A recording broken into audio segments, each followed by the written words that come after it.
Hello, everyone, and welcome back to another edition of the RockCast, a podcast made by Rockhurst University students for Rockhurst University students and anyone who's interested in life at Rockhurst. On the show today, we are extremely happy to be joined by the four cast members here of the RockCast, as well as Dr. Leslie Doyle, who is our Chief Inclusion Officer at the university, and she leads the Office of Diversity, Equity, and Inclusion. And she'll be talking with us about Black History Month, university initiatives toward diversity, equity, and inclusion that have happened within her tenure in the last 2 years, as well as what she envisions for the future, some changes that we've seen on campus already, and some challenges for students as well. And this is all in an effort to truly make Rockhurst a home for all. We are also going to talk with our two seniors, Vincent and America, about the recent announcement about commencement being in person this year at Sporting Kansas City's home for the soccer team, which is Children's Mercy Park. And then finally, a few questions came in, but one particular came in from the listeners of what's it like being a freshman? I'm really interested in hearing everything that comes around from that. But first, let's introduce everyone. Tell us who you are, major, where you're from, and the last big paper or project that you finished, and a little about that. So why don't we start with Vince? Hi, everybody. My name is Vince Rusketta. I am a senior nursing major here at Rockhurst from Spring Hill, Kansas. And the last paper I finished was for this evidence-based practice class basically about how to conduct research.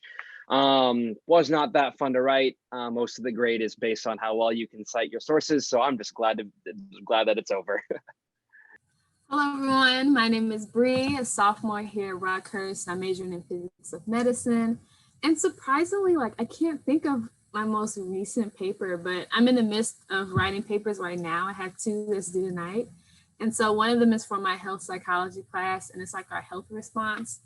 And it's pretty much, we had to measure our stress levels from the last week. And it's like this entire essay that we have to do about it. So it's just gonna be interesting, digging deep into that and seeing if there's any trends in my stress or anything like that. So that's health psychology for you. Hi, my name is America. I am a senior. I am a corporate accounting and finance major from Shawnee, Kansas. And the last thing that I had, I think, was last week. I had a take-home tax exam, which took me the whole day. That's all I did on Friday. So yes, I was very happy that was over. And then yesterday I also had a analytics exam. It wasn't as bad as I thought it was going to be, but at least it's over with. Hello, everyone. I'm Jared Payton II. I am a sophomore at Rockhurst, major in marketing, minor in film acting, Chicago, and paper, something that I did last week. I have a philosophy class for ethical theory, which is the upper level philosophy class. But we had an essay that we had to write for an exam, and it had to do with the idea of the common good and why it's so interesting. And I was kind of upset I didn't do as good on it.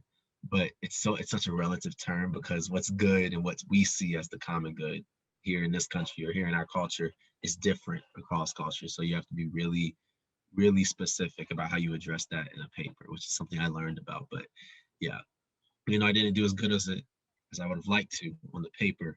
It's still interesting to have the experience because it's a really good topic for discussion, to be honest.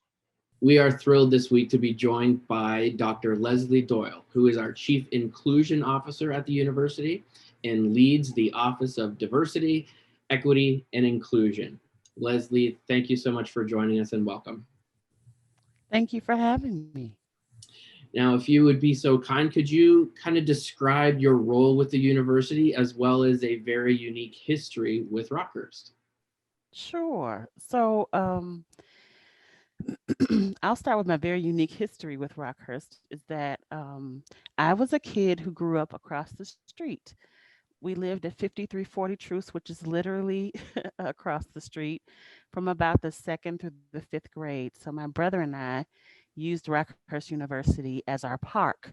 Um, it was, had great sidewalks to to skateboard and bike, and just lots of grass and green space. So it was one of our it my I have some very fond memories of being at Rockhurst as a child, and joined the university a little less than 2 years ago to shepherd the work of diversity, equity, and inclusion within the institution as the inaugural chief inclusion officer.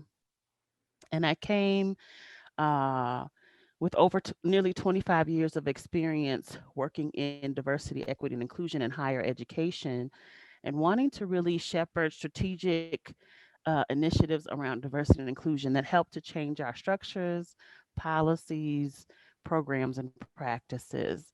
And it has been a joy to be here at the university and join the efforts of others who are concerned about diversity, equity, and inclusion, who want to embed this work in every space across campus, and who are excited to do what we call build a home for all and make inclusivity our way of proceeding. So it's been a really cool 2 years. Thanks for having me. Thank you so much for sharing that background. It's so interesting. I learned something new. And so we know like the role is very like relatively new. So you came directly into this position. So how did you hear about that, like this new and incoming role at Rockhurst University? It's interesting. There's a long, interesting story about that too. So, I went to Northwest Missouri State, where Mark Hetzler, who currently works at the university and has for years in housing, he hired me for my first job as an RA. And so I was a resident assistant in college. Mark was in charge of hiring RAs at that point. He hired me on, and really sparked this idea that I could work at a college or university. Um, and I called Mark to just say hey, and talk about something else. And he mentioned that there would likely be a position, a chief inclusion officer position that they would begin at the university. Sure enough, when that position opened, he sent me the description, and the description just sang to who I was as a person.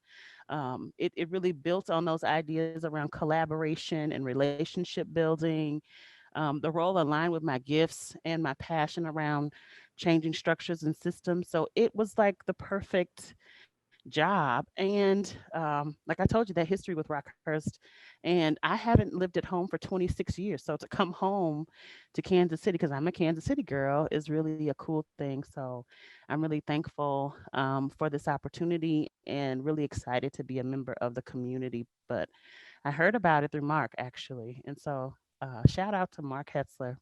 That's really really cool. I want to know a little bit about kind of just the work that you have been working on in the office, just kind of some successes that you have had so far.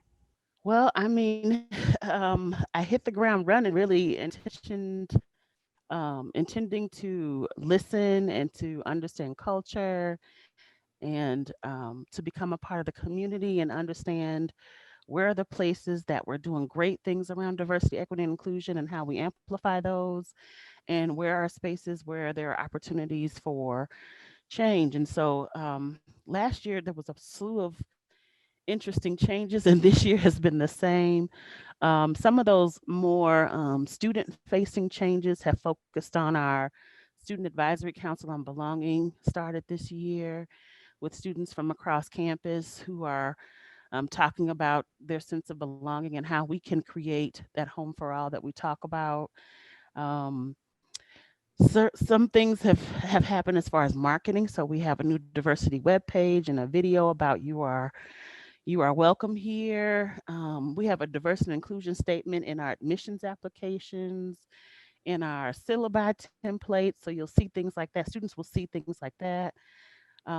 We've participated in a number of events that promote diversity, equity, and inclusion, from our prayer on truth to our Lives Matter signage, our voting rights campaign.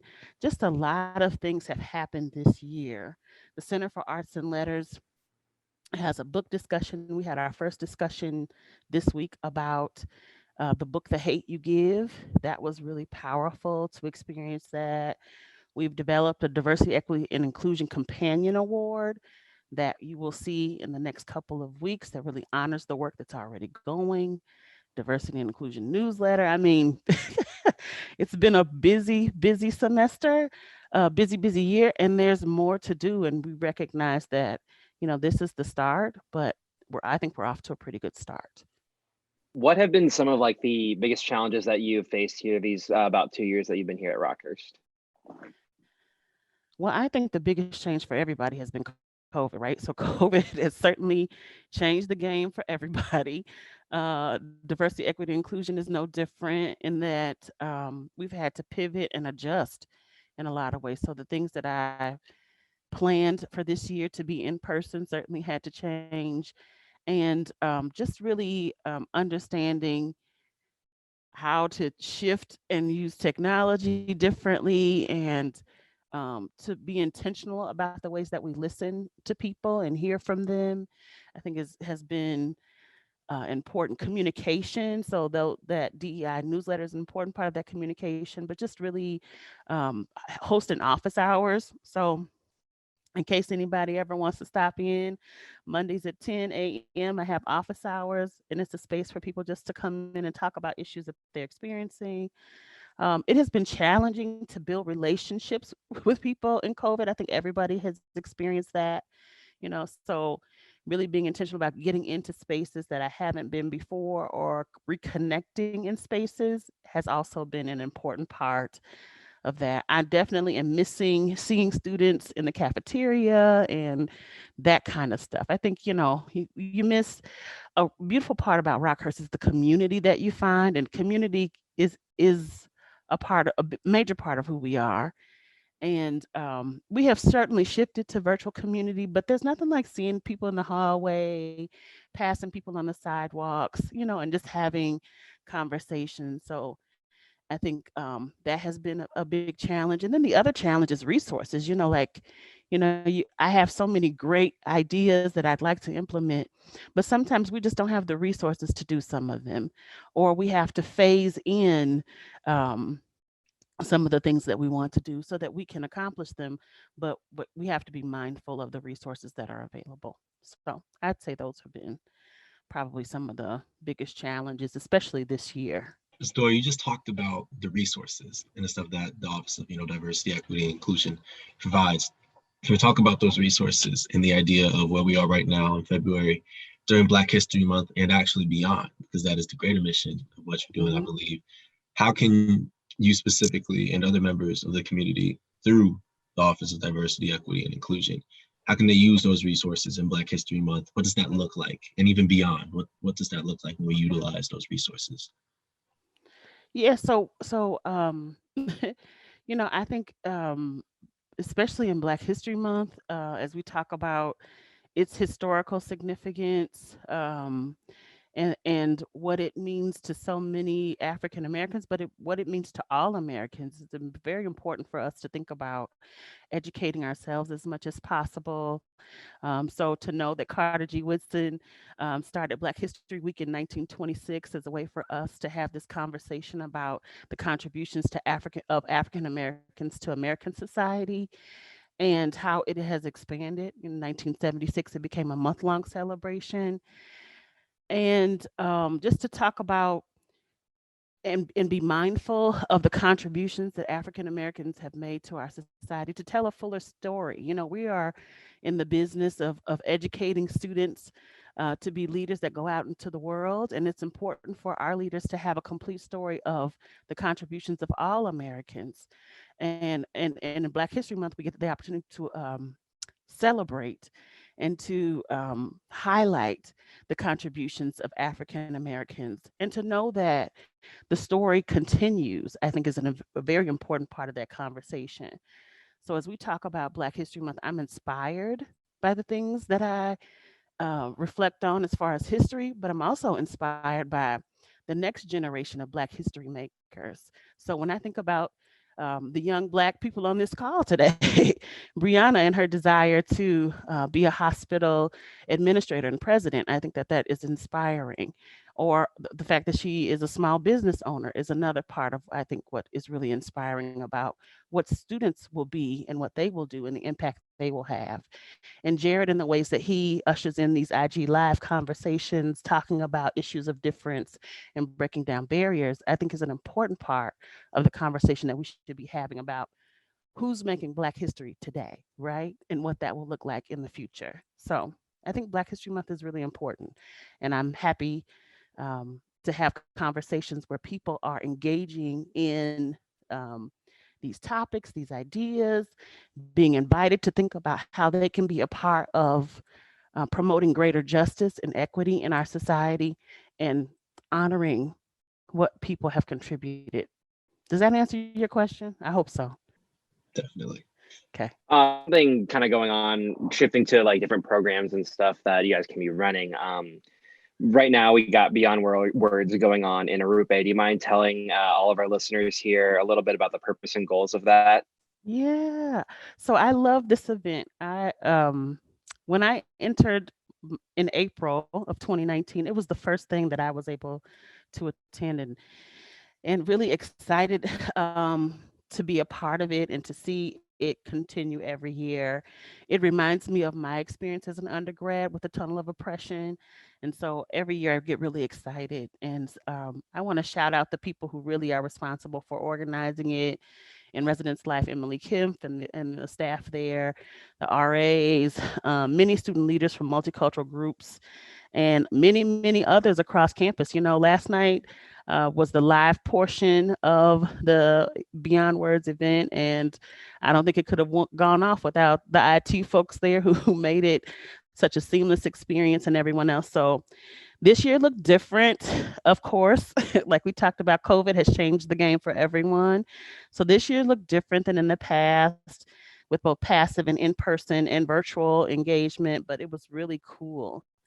And the experience itself allows participants to see student actors depict forms of oppression and marginalization and really have some interesting conversation and reflection about that. I love the fact that our students choose the topics, they choose to present it in the way that they think is appropriate. They are the actors, the developers, the conversation starters in many ways. So I really love that. Some of the themes this year that we saw in the active presentation were around LGBT rights, students with disabilities, colorism, cultural appropriation, racism, protest and police brutality. I think it was a really cool event, and the passive stuff was equally nice. So I was really encouraged to see students talking about issues that were important to them, to um, raising awareness.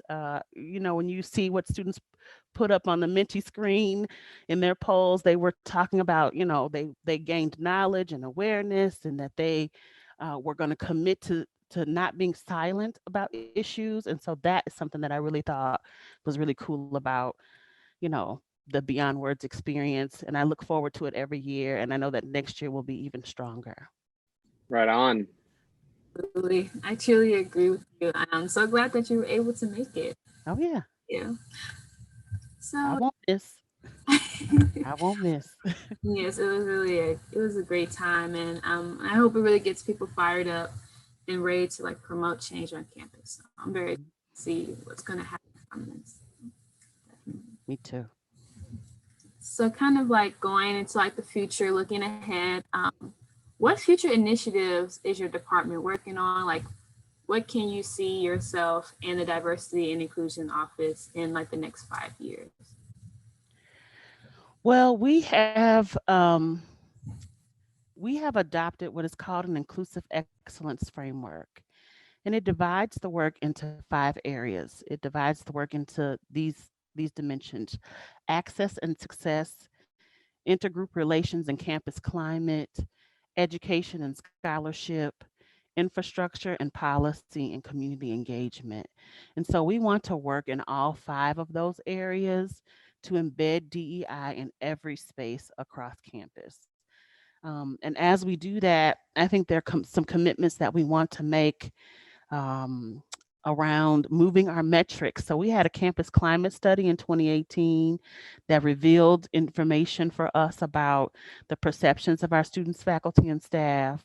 We've also analyzed data over the past 2 years to tell us more about the demographics of our student population and future populations of our faculty and staff, and really wanting to work to move the needle with regards to those metrics. And we've seen some of that, the fruits of that labor, in the fact that we have one of the most diverse first time college populations that we've ever had at Rockhurst. But there's more work to do there. There's much more work to do there.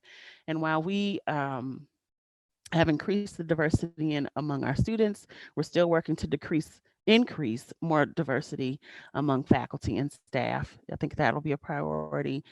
To work to support students once they get here on campus and develop more and to cultivate more support systems for our students that get them not only through their first year, but get them to graduation. I think graduation is the goal for everybody. And so if we can really craft what students experience all 4, maybe 5, maybe 6, you never know. Sometimes some students take longer throughout their entire experience here at Rockhurst to help them to make it to the finish line, I think will be very important. And my goal is that DEI is embedded in every space, from our recruitment of faculty, staff, and students to their matriculation outside of the university. So how do we assist people through every step of their cycle here at Rockhurst? I think it's an important work that we will engage in. Some things I'm concerned about are like accessibility on campus. There are some spaces in which we could improve that. There are opportunities, I think, to shift some things around accessibility for folks, both in the physical space and in the virtual online space. So those are kind of some of the issues that I'm thinking through and trying to be more responsive to the needs of our community. This more than a question is just kind of a comment of what I've been able to witness as, during my time here at Rockers. I'm a current senior right now, and kind of during my time, I've been involved in, many organizations. And something that I've talked to my friends about, and specific to this year, is that we definitely noticed like an increase in more like POC applicants for many of our organizations, which I think it was really cool to see, because there was definitely, I'm not really sure what happened between like last year and this year, but like in our applicants during in some of the organizations, they were just way more diverse than they had been, especially thinking back to my freshman year.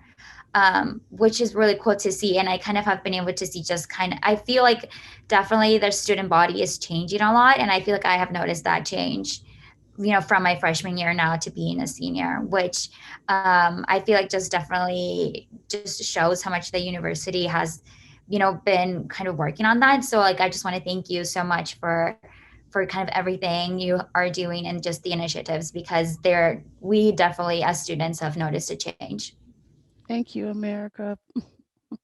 Thank you. I appreciate what you said, and I don't want to break my father says, don't break your arm patting yourself on the back. I'm certainly not going to do that. But it is nice that students notice some of the things that are happening and can see the difference. And I want students to know that, I'm thankful for that acknowledgement, but I want to join with the other students in doing the work that needs to be done to help us be an even better community. And so I appreciate that. And I look forward to the work that lies ahead. And I want partnership in making our community a better community. So we see what your position does, Ms. Doyle, and just how you've been able to immerse yourself within the student body, as well as being able to I know for me as a freshman, getting to connect with you in many ways, as many ways as other students has done, shows that. But what can students do as far as finding ways to not just connect with the Office of Diversity, Equity, and Inclusion, but just to help promote the same initiatives that you guys are trying to bring about? What can students at Rockhurst really do as far as trying to share that same vision on campus? I appreciate that question. And I think for students to speak up and to speak out, I think is a very important, like we saw in Beyond Words last night. to come in and foster, see themselves as promoters of a home for all, and really take personal responsibility in creating that space for every student, faculty, and staff person, and our neighbors, right? So we all have a role to play in creating and cultivating the environment that we want to create, which is one that respects diversity, um, and one that is inclusive, and one that is marked with equity. And so students have a role in that.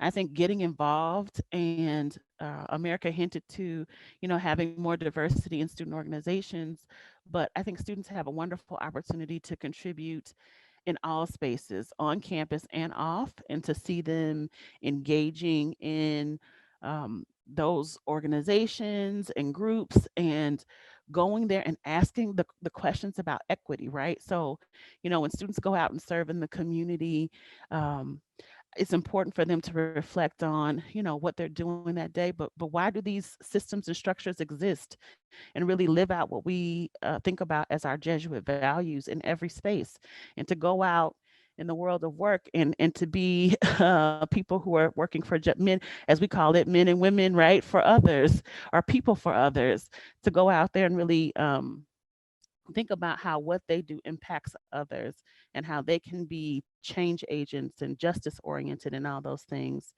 That's what I would really say. And to get involved on campus as much as possible during your time at Rockhurst, explore as many different organizations as you can, as many different opportunities as you can, from service learning, study abroad, getting involved in Greek life, athletics, doing things like you all are doing on a podcast, engaging with faculty around these issues, and asking questions about who's here and who's not here, who's included and who's excluded. I think are powerful questions to ask in every space on campus.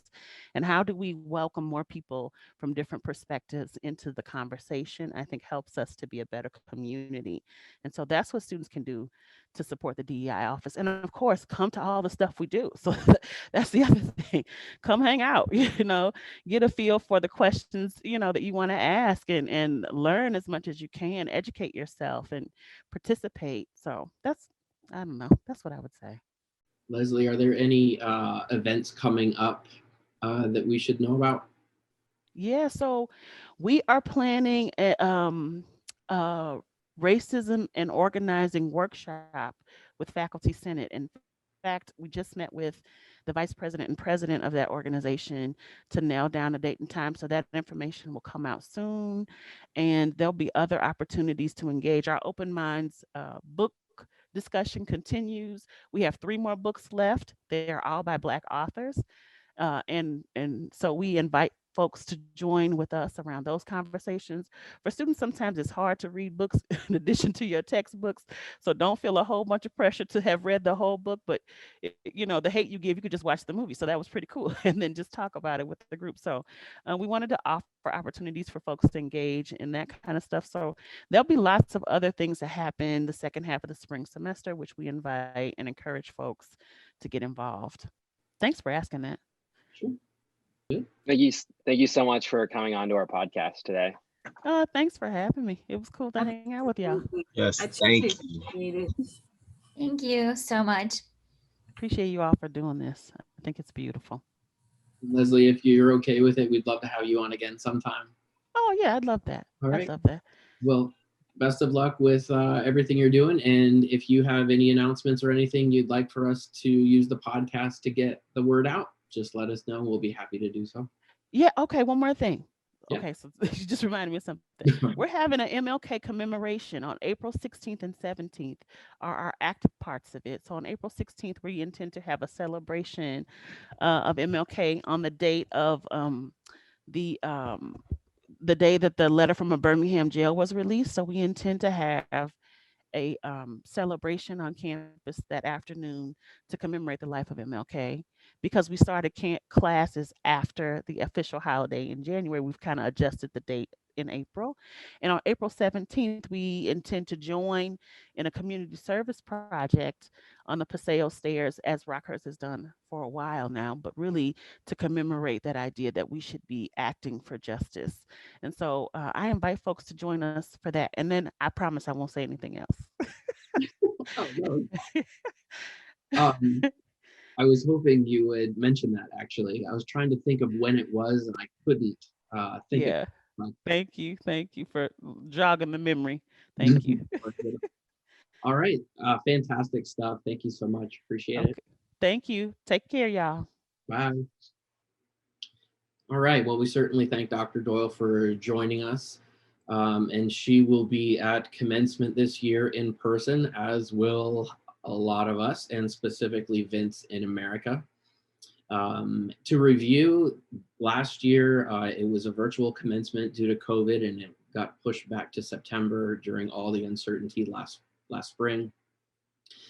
This year, it has been moved to 1 p.m. on Friday, May 21st. It was previously scheduled for Saturday, May 15th at Children's Mercy Park in Kansas City, Kansas.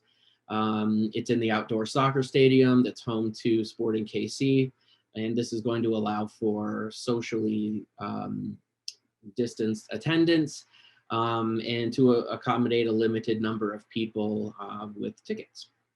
So some details to go along with it. Following the ceremony, the alumni office will sponsor a celebration for graduates and their ticket holding guests. And that's going to start at 4 in the same location. And that's going to take place of the Hawk Walk, which is a long tradition at Rockhurst, which is normally held in the Power and Light District downtown, where walk from Municipal Auditorium to Power and Light District.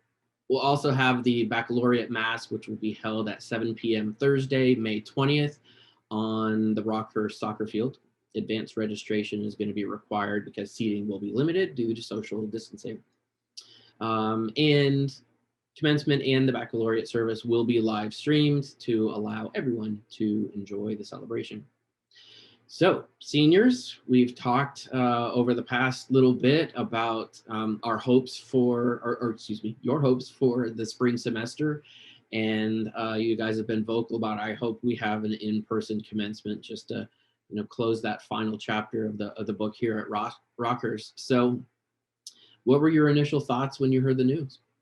First off, I had already kind of reconciled myself with the fact that we might not have an actual graduation. So when the news came in that we're actually going to be in person, I was ecstatic.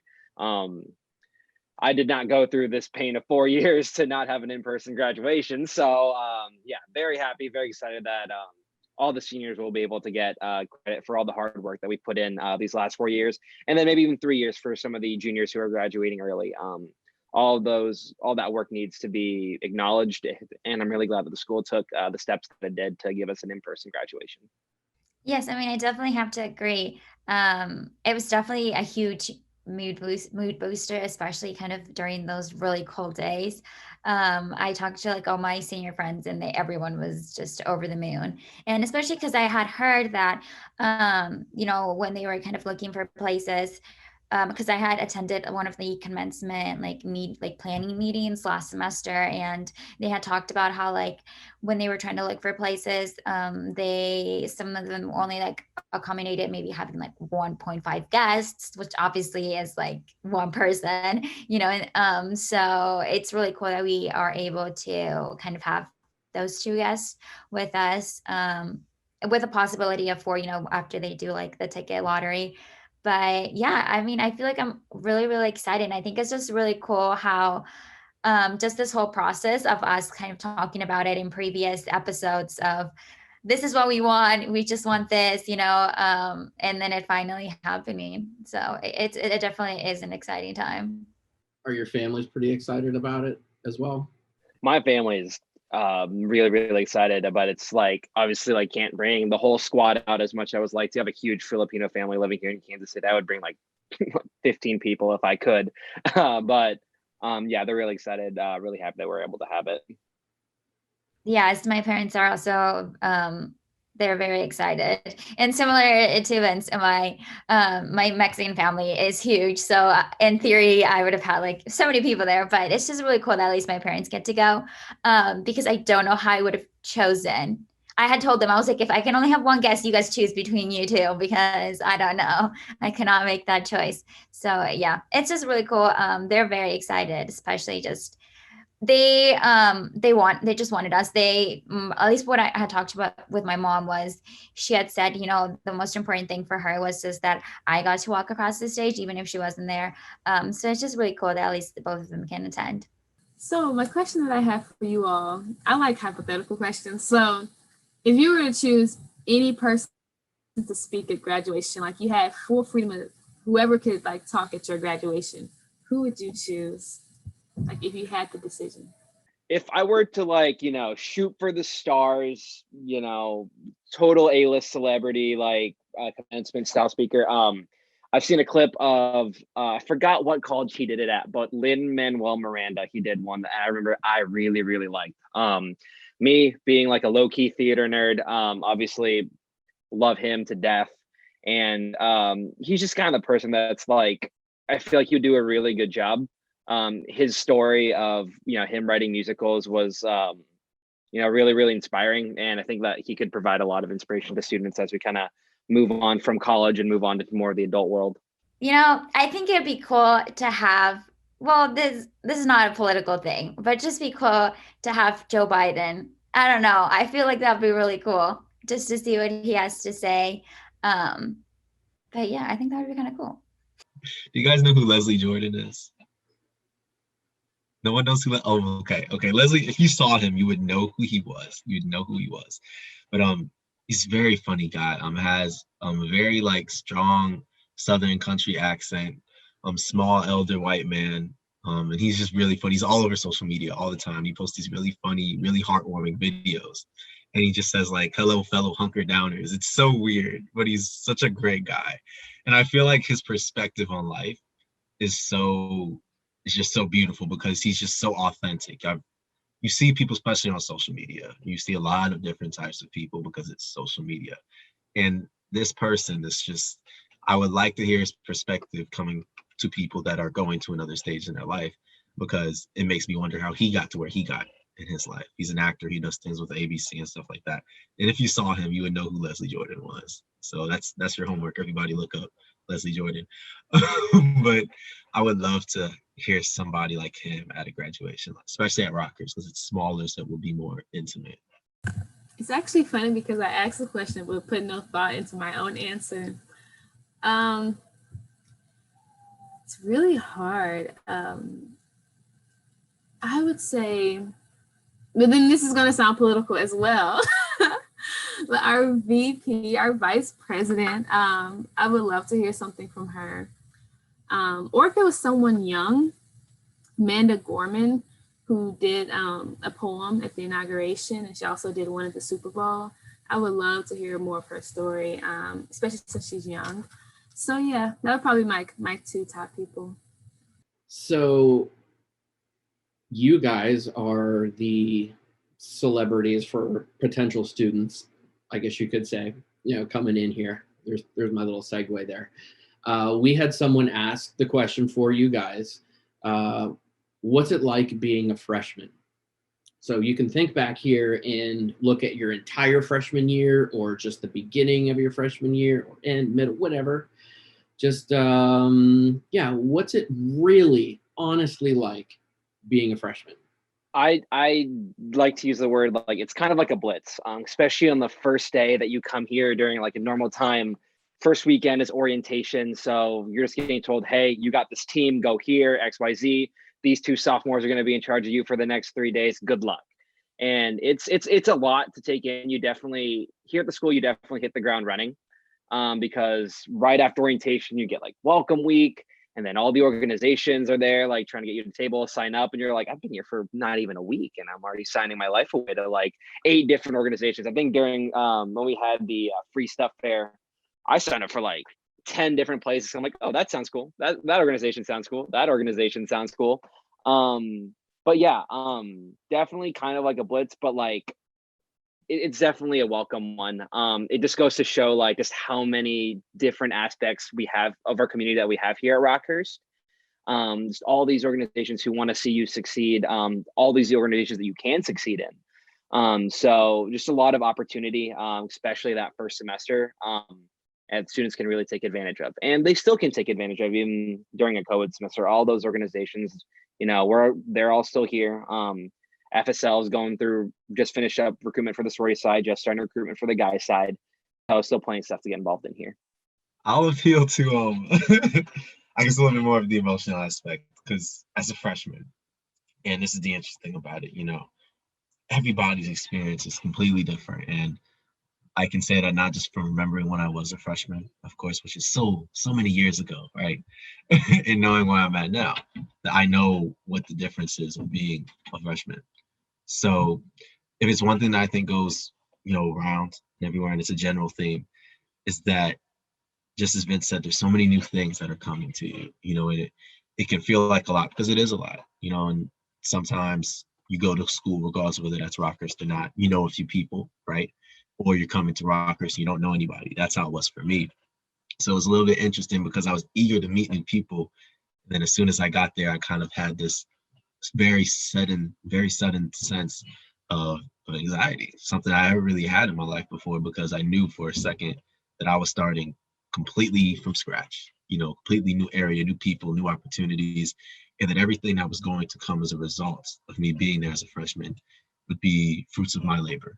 Essentially, everything that happens is because I want it to happen. What doesn't happen is because I don't want it to happen. So that can be it's where you as a freshman, and in general, you have to do this in life. So this isn't just equivalent for freshmen in college, but that's where you start to assume responsibility, is saying, you know what, my experience is going to be what I make of it. So knowing that, and I feel like that is something that everybody has had, that's not just been to college, whether you're a freshman or not, is that at some point you have to assume that responsibility, and that everything that happens after you assume that responsibility is going to show you if you made the right decision or not. Yeah, I definitely have to agree with what you said there, Jared, about everyone's experience is completely different. And I think it can be kind of easy, when you're kind of entering college or about to enter as a senior in high school. You hear all these stories of like, college is so much fun, you get to meet so many people. It's like the first time, especially if you're living on campus, that you're not living at home, you are kind of in charge of your own time. And in theory that sounds like the best thing ever, but obviously when you get here, it's totally normal if you feel homesick, if you like miss home, if you kind of realize how overwhelming it is that, okay, now I'm actually in charge of like making sure that I do my homework. There's no one there to tell me like, you need to do this, or you need to, it's not, your mom's not going to be there like, hey, come have dinner. Like, it's up to you when you schedule that out. And so and that's okay if you feel like that. And the thing is, like, so many people feel that way.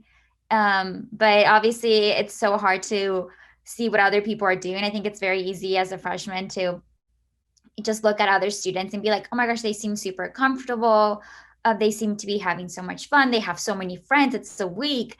And I had the opportunity to talk to some freshmen this year, when it was last semester, and some of them, they were very nervous because they felt like so many people had like their best friends for life already. And I had to like remind them, I was like, it's only been like a month, like you're going to make friends. People are barely like trying to kind of adjust to college life.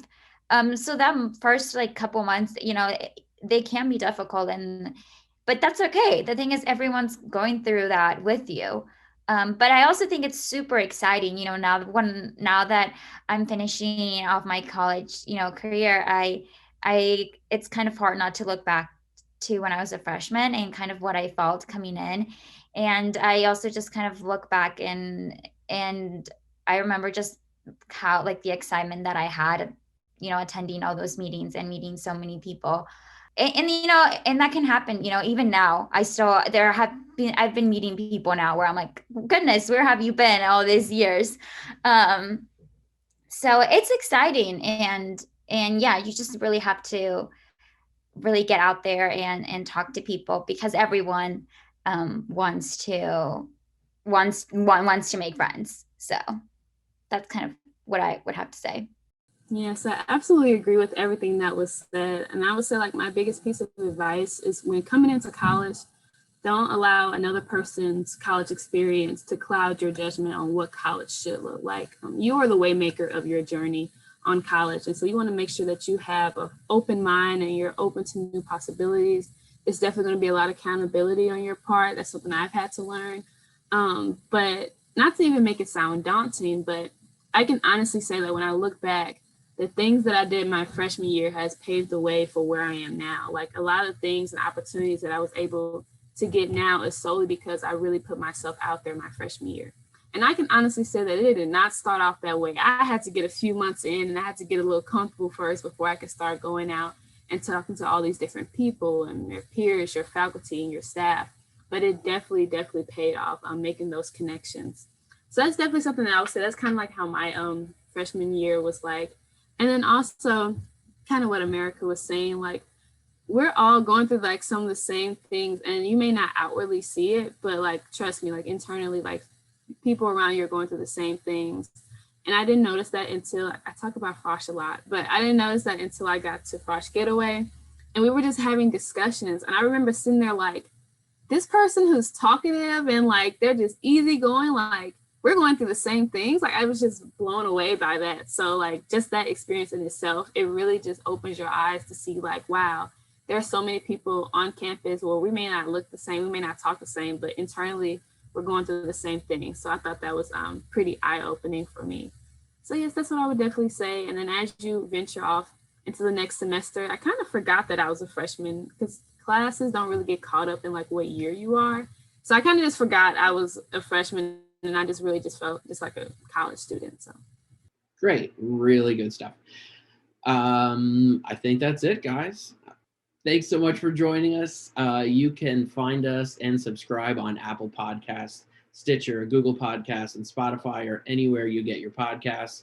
To watch the discussion, you can go to Rockhurst's YouTube page, youtube.com/RockHurstHawk, and watch the Zoomcast there. You can see Jared's bow tie.